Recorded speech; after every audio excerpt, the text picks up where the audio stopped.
Хората все едно не се познават помежду себе си.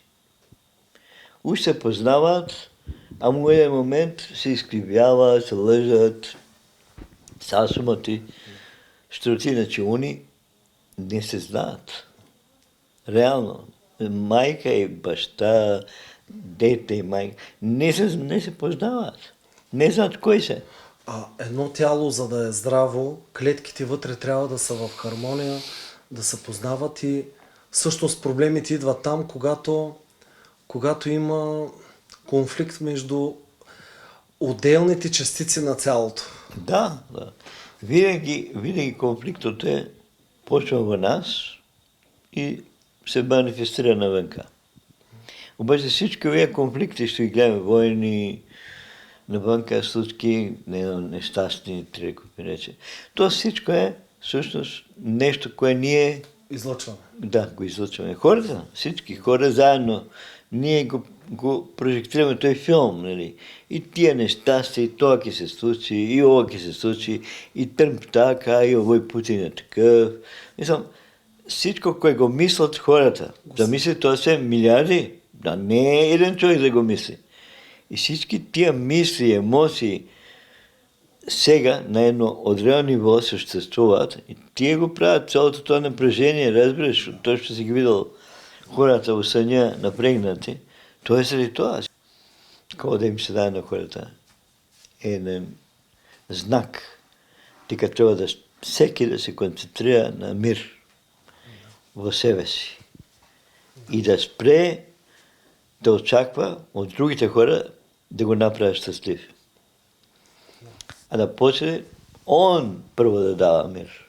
Он да излъчва щастие. От тебе да почне мирът. Ти си изворът на спокойствие. Ти трябва да станеш извор на спокойствие за овой свет, за близките, за далечните. И кога всеки работи на себе, го причиства своето сърце, шири мир, любов, състрадание. И всичко това обаче е свързано с фокуса на вниманието. Точно. Къде даваш енергията си? Точно, да. Затова мене ми е това близко, защото не бе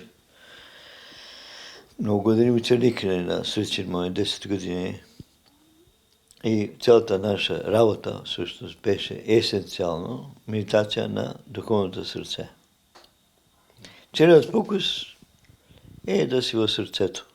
Да живееш в сърцето. Непрекъснато да си в сърцето. И всичко, кое изживяваш, да минава, да го излъчваш. Сърцето да го изживява. Да го изживяваш през сърце. Ако има среща с някой човек, сърцата да се срещнат. Не умовете. Защото когато умовете не се срещат по-точно, най-често не се срещат умовете, или ушки се срещат, по-после не се срещат. Не? Да. Умовете. Да. Той Метерлинк не случайно казва, хората много често се срещат, но по-често се разминават. Точно така е. Точно така. Не се разминават, когато Бог е между тях. Абсолютно. Само Бог ги свързва в същина. И това трябва да бъде разбрано. Това е истината. Дека в същина ние нямаме друго единство, него единството в възлюбения. Където всички сме в неговото сърце. Зато Мевляна казва, докато твоето сърце не стане кълъп за сечие сърце, нищо осим различия няма да виждаш. Хазрети Мевляна. Така да, мислам, в тази поема е кажено нещо, което всъщност не е толкова лесно човек да го реализира, не?